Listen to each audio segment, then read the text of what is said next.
সূরাতুল মুমতাহিনায়, সূরাতুল মুমতাহিনা যখন নাযিল হয়, এই সূরার তাফসীরের মধ্যে মুফাসসিরে কেরামগণ একটা ঘটনা উল্লেখ করছেন যে মক্কার একটা বাদী ছিল, মক্কার একজন গায়িকা ছিল। সে যখন মদিনার যে সাহাবায়ে কেরাম চলে আসছে, তাদের মধ্যে অনেক ধনাঢ্য ছিলেন, উসমান রাদিয়াল্লাহু তাআলা অনেক বড় বড় সাহাবী ছিলেন। সে মানুষের কাছে ভিক্ষা করতে, গান করতো, নাচ করতো, আর মানুষ তাকে টাকা দিত। কিন্তু মক্কা থেকে যখন সাহাবায়ে কেরাম মদিনায় চলে আসছেন, অনেক লোক চলে আসছেন, তো এখন সে ওইভাবে গানও করতে পারে না, টাকা পয়সা পায় না। এখন সে চলবে কি করে? তখন ওই গায়িকা সে মক্কা থেকে হিজরত করে মদিনায় আসছে। কেন? গান নাচ করবে, কিছু টাকা পয়সা তার দরকার। সে গান নাচ করলে কিছু টাকা পয়সা পাইলে, পাওয়ার পরে এখন কি করছে, একটা চমৎকার একটা ঘটনা আছেন মুফাসসিরে কেরামগণ, যে এই গায়িকা যখন এখন মদিনা থেকে মক্কায় চলে যাবে, সাহাবাদের মধ্যে থেকে একজন সাধারণ সাহাবী, যিনি হিজরত করে মক্কা থেকে মদিনা আসছিলেন, হ্যাঁ, মুহাজির সাহাবী, উনি চিন্তা করছেন আল্লাহ রাসূল সাল্লাল্লাহু আলাইহি ওয়াসাল্লাম তো মক্কায় আক্রমণ করবেন, আর মক্কায় আক্রমণ করলে মক্কার সব শেষ করে দিবেন। মানে সে কল্পনা করে নাই যে রাসূলকে কাউকে হত্যা করবে না, রাসূলকে এই বর্ষা কাউকে দেয় নাই যে আমি কাউকে হত্যা করবো, যুদ্ধ হলে হত্যা হবেই। তো সে মনে মনে ভয় পাইতেছিল যে রাসূলুল্লাহ যখন মদিনা মক্কায় আক্রমণ করবে, আর রাসূলুল্লাহ যে প্রস্তুতি নিছেন, কেউ বাঁচবে না। আর ওইদিকে এই সাহাবীর সমস্ত পরিবার ছিল কই? মক্কায়। একটু খেয়াল করেন গল্পটা। তো এই সাহাবী ভয় পাইতেছিল যে রাসূল যখন মক্কায় আক্রমণ করবে, সমস্ত লোক মারা যাবে। তো সমস্ত লোকের মাঝে তো আমার পরিবারও কি মারা যাবে। আমার পরিবারকে বাঁচানোর কোনো সিস্টেম করা যায় কি? সে তার পরিবারকে বাঁচানোর জন্য চিন্তা করল যে রাসূল সাল্লাল্লাহু আলাইহি ওয়াসাল্লাম যে মক্কায় আক্রমণ করবে, এই সংবাদটা আমি মক্কার নেতার কাছে জানাই দিই।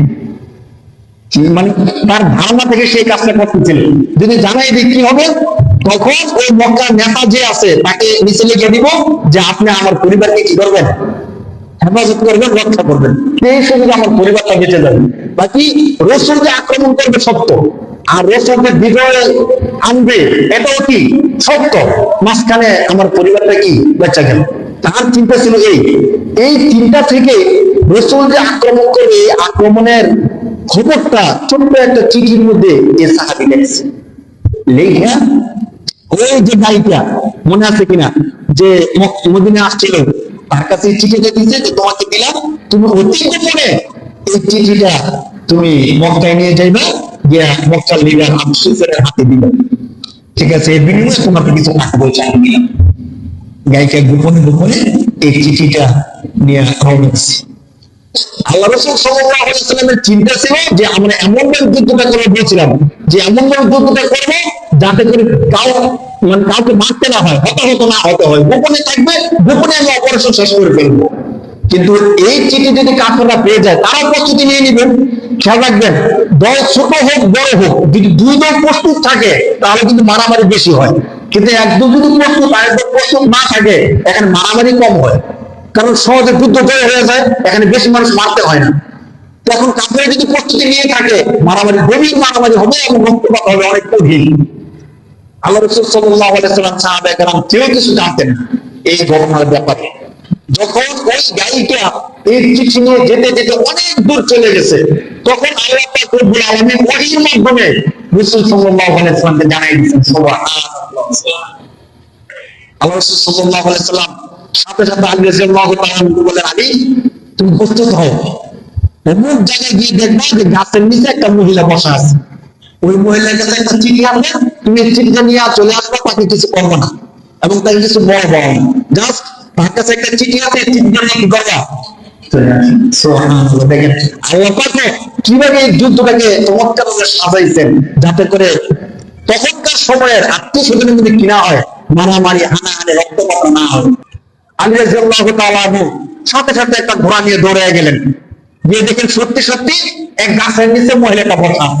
অনেকক্ষণ সফর করার পরে ওই গাছের নিচে সে একটু সফর বিরতি ছিল, একটু বিরাট ছিল। আলী রাদিয়াল্লাহু তাআলা গেলেন, সাথে সাথে ঘোড়া থেকে নেমে মহিলাকে বললেন, তোমার কাছে যে চিঠি আছে চিঠিটা আমাকে দিয়ে দাও। মহিলা তো অবাক, এই ঘটনাটা সাহাবী সে ছাড়া কেউ জানে না। আপনারা যদি আর বিস্তারিত জানতে চান, 28 নম্বর পারা সূরাতুল মুমতাহিনা, এই তাফসীরটা পরে একটু দেখবেন। একদম সূরা শুরু থেকে এই তাফসীরটা শুরু হয়েছে। তো আলী রাদিয়াল্লাহু তাআলা আনহু যে কথা বলছেন মহিলা তো অবাক, যে এই ঘটনা তো আলী আর ওই সাহাবী ছাড়া কেউ জানে না। তো আলী কিভাবে বলতেছে যে আমার কাছে চিঠি আছে, চিঠিটা দিয়ে দেন? মহিলা বলে, না আমার কাছে কোনো চিঠি নেই। ওদিনকে স্বীকার করবে, বলছে না আমার কাছে কোনো চিঠি নেই, কারণ আর চিঠি আছে। আলী রাদিয়াল্লাহু তাআলা আনহু প্রাথমিকভাবে তার কাছে চিঠিটা চাইলেন, কয়েকবার বললেন, কিন্তু সে চিঠি দিতে রাজি না। সে তো জানতো যে আমি চিঠি দিলে ধরা খেয়ে যাবো, আমি গোয়েন্দা, তখন আমার হত্যা হয়ে যাবে, মানে আমাকে শেষ করে দেবো, সাহাবীও শেষ হয়ে যাবে। অতএব সে অনেকক্ষণ চেষ্টা করছে, চিঠি সে দিবে না। আলী রাদিয়াল্লাহু তাআলা আনহু রাগ হয়ে গেছে, কারণ আলীর তো বিশ্বাস যে নবীজি কি বলেন না, জীবনে মিথ্যা বলেন না, মিথ্যা সংবাদ হতে পারে না। আল্লাহ রাসূল বলছে তোমার কাছে চিঠি আছে, তোমার কাছে চিঠি আছেই আছে, তুমি দেখো স্বীকার করো তোমার কাছে চিঠি আছে। আলী রাদিয়াল্লাহু তাআলা আনহু এমন রাগ হয়েছেন, রাগে বলতেছেন তুমি কি চিঠি দিবা নাকি তোমাকে উলঙ্গ করে ফেলবো? তাকে ভয় দেখানোর জন্য আলী রাদিয়াল্লাহু তাআলা আনহু এই কথাটা বলছেন, যে তুমি কি চিঠি দিবা নাকি তোমাকে উলঙ্গ করে আমি চিঠি বের করবো? তখন সে দেখতেছে অবস্থা খারাপ, তখন সে বলতেছে আচ্ছা ঠিক আছে, যদি আমাকে ছেড়ে দাও তাহলে আমি চিঠি দিব। ঠিক আছে, তোমাকে আল্লাহ তো বলে দিয়েছে যে তাকে কিছু বলবো না, তাকে ছেড়ে দিবা।